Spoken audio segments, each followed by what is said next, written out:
कथा प्रारंभ होत है सुनहु वीर हनुमान। आसन वाय विराजिए तेज पुंज बलवान, सियावर रामचंद्र जी की जय। हवन के समय अग्निदेव शरीर धारण करके बड़े ही सुख से आहुति ग्रहण करते हैं और सारे वेद ब्राह्मण का वेश धरकर विवाह की विधियां बताए देते हैं। जनक पाट महिषी जग जानी, सिय मातु की में जाय बखानी। सुजसु सुकृत सुख सुंदरताई, सब समेट विधि रची बनाई। जनक जी की जगत विख्यात पटरानी और सीता जी की माता का बखान तो हो ही कैसे सकता है। सुयस सुकृत पूर्ण सुख और सुंदरता बटोरे, सबको बटोर कर विधाता ने उन्हें संभार कर तैयार किया है। समौ जाने मुनि पर न बुलाई, सुनत सुहासन सादर ल्याई। जनक बाम दिशि सोह सुनयना, जिहिम गिर संग बनी जनुमयना। समय जानकर श्रेष्ठ मुनियों ने उनको बुलवाया। यह सुनते ही सुहागिनी स्त्रियों ने आदर पूर्वक ले आई। सुनैना जी यानी कि जनक जी की पटरानी जनक जी की बाईं ओर ऐसी सोह रही हैं मानो हिमाचल के साथ मैना जी शोभित हों। कनक कलश मन को पर रूरे, जय जय सीता राम हरे। सुचि सुगंध मंगल जल पूरे, कौशल्या जी के राम हरे। निज कर मुदित राय अरु रानी, रामा रामा राम हरे। धरे राम के आगे आनी, सीता सीता राम हरे। पवित्र सुगंधित और मंगल जल से भरे सोने के कलश और मणियों की सुंदर परातें राजा और रानी ने आनंदित होकर अपने हाथों से लाकर श्री रामचंद्र जी के आगे रखी। पढ़हि वेद मुनि मंगल बानी, गगन सुमन झरी अवसर जानी।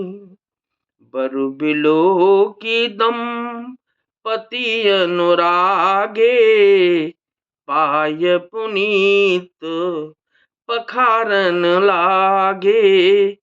पाय पुनीत पखारन लागे।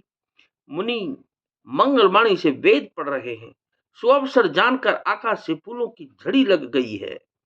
दूल्हे को देखकर राजा रानी प्रेम मग्न हो गए और उनके पवित्र चरणों को पखारने लगे।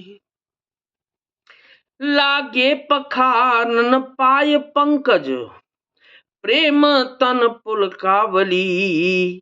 नव नगर गान निशान जय धुन, उमग जनु चहु दिश चली। जे पद सरोज मनोज अर, और सर सदैव विराजही। जे सकृत सुमिरत विमलता, मन सकल कलिमल भाजही। वे श्री राम जी के चरण कमलों को पखारने लगे। प्रेम से उनके शरीर में पुलकावली छा रही है। आकाश और नगर में होने वाली गान नगाड़े और जय जयकार की ध्वनि मानो चारों दिशाओं में उमड़ चली। जो चरण कमल कामदेव के शत्रु शिव जी के हृदय रूपी सरोवर में सदा ही विराजते हैं, जिनका एक बार भी स्मरण करने से मन में निर्मलता आ जाती है और कलयुग के सारे पाप भाग जाते हैं। जे परस मुनि बनतालही, गति रही जो पातक मई। मकरंद जिनको शंभु सिर सुचिता, अबधि सुर बरनई। कर मधुप मन मुनि जोगी जन, जैसे ही अभिमत गति लहे। ते पद पखारत भाग्य भाजन, जनक जय जय सब कहें। जिनका स्पर्श पाकर गौतम मुनि की स्त्री अहिल्या ने जो पापमयी थी परम गति पाई, जिन चरण कमलों का मकरंद रस गंगा जी शिव जी के मस्तक पर विराजमान है, जिसको देवता पवित्रता की सीमा बताते हैं। मुनि और योगी जन अपने मन को भौरा बनाकर जिन चरण कमलों का सेवन करके मनोवांछित गति प्राप्त करते हैं, उन्हीं चरणों को भाग्य के पात्र बड़भागी जनक जी धो रहे हैं। यह देखकर सब जय जयकार कर रहे हैं। बर कुंवर कर तल जोर साखो चारु दो, कुल गुरु करें भयो पानी गहनु, बिलोक विद सुर मनुज मुनि आनंद भरे। सुख मूल दूलहु देख दंपति, पुलक तन हुल स्योहियो, कर लोक वेद विधानु कन्या, दानु नप भूषण कियो। दोनों कुलों के गुरु वर और कन्या की हथेलियों को मिलाकर शाखोच्चार करने लगे। पाणी ग्रहण हुआ देखकर ब्रह्मादि देवता, मनुष्य और मुनि आनंद में भर गए। सुख के मूल दूल्हे को देखकर राजा रानी का शरीर पुलकित हो गया और हृदय आनंद से उमंग उठा। राजाओं के अलंकार स्वरूप महाराज जनक जी ने लोक और वेद की रीति को करके कन्यादान किया।